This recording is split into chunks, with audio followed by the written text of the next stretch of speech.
All right, great. Our task in this lesson is to learn how to improve the formatting of the slicers we have inserted and make them appear nice, keeping in mind the layout we have on the left side. So, let's do the following. I'll select all the slicers. I'm holding the Shift key while doing it. And we'll open the Options tab, which is available only after we have selected at least one slicer. Here, we can select this tiny arrow, showing more options, and it would allow us to create a new slicer style. All right, in the dialog box that opens, we can see a list of elements that determine how the slicer looks when a certain event occurs. When an item is selected and it contains data. When an item is selected and it does not contain data. When an item is not selected and contains data. When an item is not selected and does not contain data. And so on.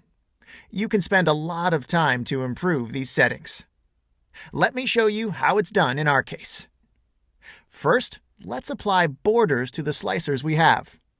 This brings up the usual formatting dialog box we have seen before. We can use a light gray color.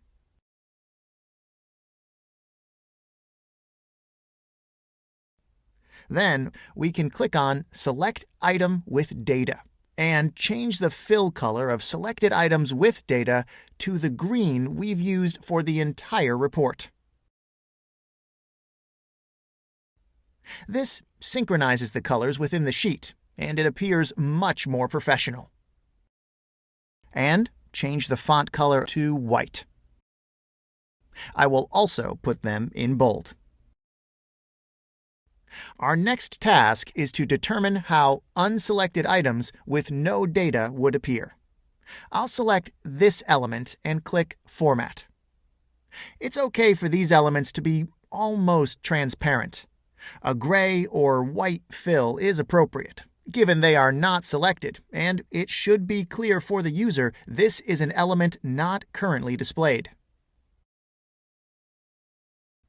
These modifications are fine for now. Let's click OK and see the slicer's appearance after the changes we've made. Looks good, doesn't it? Once we make a selection, the selected items appear in a certain way. In this case, all selected cells continue to be green. The unselected items are gray, as you can see here.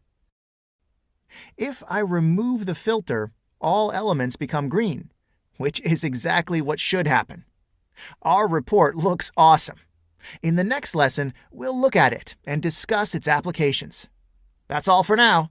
Thanks for watching.